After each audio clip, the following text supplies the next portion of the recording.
Hi dear viewers, welcome to my channel Shri coaching class है। आज हम आपको अम्ल एवं क्षारक के विलयन कितने प्रबल होते हैं ये बताते हैं। तो इसके लिए हमें H+ आयन और H आयन की सांद्रता कम होना तथा उसके बारे में अध्ययन करना पड़ता है। तो एक हमारा यूनिवर्सल इंडिकेटर होता है, उसमें कई सूचकों को एक दूसरे में मिलाकर ऐसे मिश्रण तैयार किए जाते हैं जो विभिन्न pH मान वाले विभिन्न रंग में प्रदर्शित करते हैं।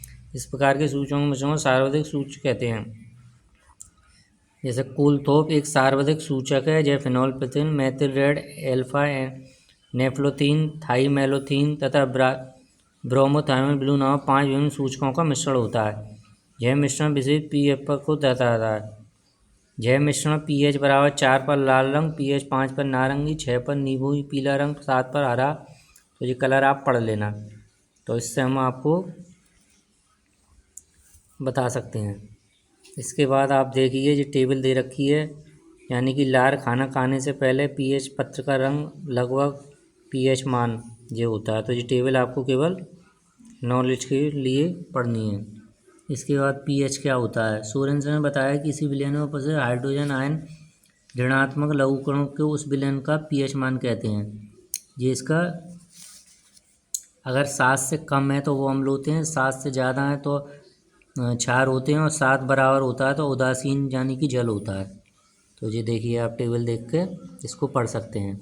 7 से 14 तक pH मान बढ़ता है, और जो सबसे कम pH होता है वो उतना ही स्ट्रॉन्ग होता है।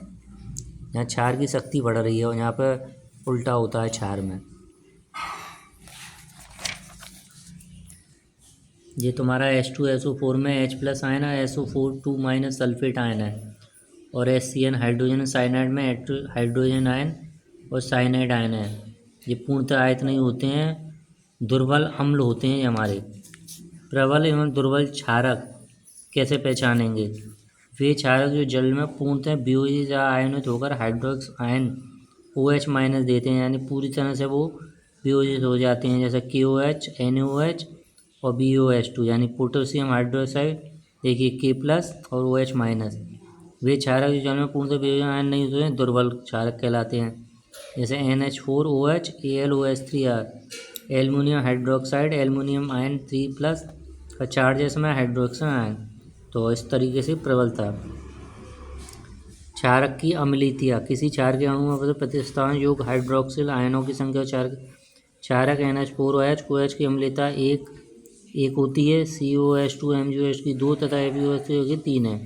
दैनिक जीवन में pH का क्या महत्व है, ये बहुत इंपॉर्टेंट क्वेश्चन है। पौधों एवं जंतुओं की pH के प्रति संवेदनशीलता।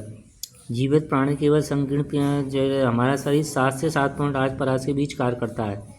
अम्लीय वर्ष का कारण 5.6 से कम अगर हो जाता है तो होता है। मिट्टी सांस के निकट होती है, और हमारे पाचन तंत्र में जो HCl होता है, हाइड्रोक्लोरिक एसिड, वो ज़्यादा बढ़ जाता है तो हम मैग्नीशियम हाइड्रोक्साइड या मिल्कोनिया के रूप में लेते हैं। ये हमारा बहुत इंपॉर्टेंट है। दंत क्षय 5.5 से कम होने पर हमारा दंत क्षय होने लगता है। और पशुओं मधुमेह ये हमारा ऑक्सलिक एसिड या नेटल के डंग वाले मेथोनिक अम्ल के कारण होता है। ये आप एक्टिविटी देखना चाहें देख लेना। देखो, सिरके में एसिटिक अम्ल होता है, संतरे में सिट्रिक, इमली में टार्टरिक, टमाटर में ऑक्जेलिक, खट्टे दूध में लैक्टिक, नींबू में सिट्रिक, चींटी के डंग में मेथोनिक और नेटल के डंग में मेथोनिक। ये आगे एक्टिविटी देखना चाहें देख लेना। अब हम आपको बताएंगे लवण। वह यौगिक जो किसी अम्ल के विस्थापन हाइड्रोजन परमाणु की धारिता अंश हटाए जाते हैं, NaCl, KCl, AgCl, K2SO4। देखिए, जिंक सल्फेट के जल में घुलने में विलयन निम्न आयन होता है, Zn++ SO4- और इसमें Zn+ उपस्थित हैं जो H+ आयन OH के अतिरिक्त हैं, मतलब H और OH नहीं हो जिसमें, वो हमारे लवण होते हैं। अब लवणों का बनना कैसा होता है। जिंक में अगर सल्फ्यूरिक एसिड मिला दें तो ZnSO4 जिंक सल्फेट और हाइड्रोजन गैस बनती है। ऐसे ही जिंक में सल्फ्यूरिक जिंक सल्फेट और जल। कैल्शियम ऑक्साइड में हाइड्रोक्लोरिक अम्ल CaCl2H2O। अम्ल और क्षार के बीच की अभिक्रिया को हम उदासीन कहते हैं।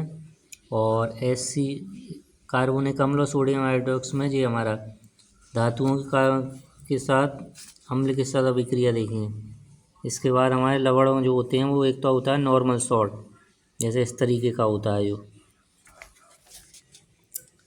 फिर होता आ रहा है अम्लीय, जिसमें अम्ल की प्रधानता होती है, देखिए H+ आयन आ रहे हैं। और क्षारकीय में देखिए OH- आ रहे हैं। द्विक लवण जो होता है जी K2SO4 Al2N के अणु दिमाग घोष का किस लवण कहलाते हैं। इनको आप देख लेना, मिश्रित में ये वाला आता है और संकर लवण में ये आते हैं, तो आप इनको देख लेना, ये इतने इम्पोर्टेंट नहीं है। Thank you very much.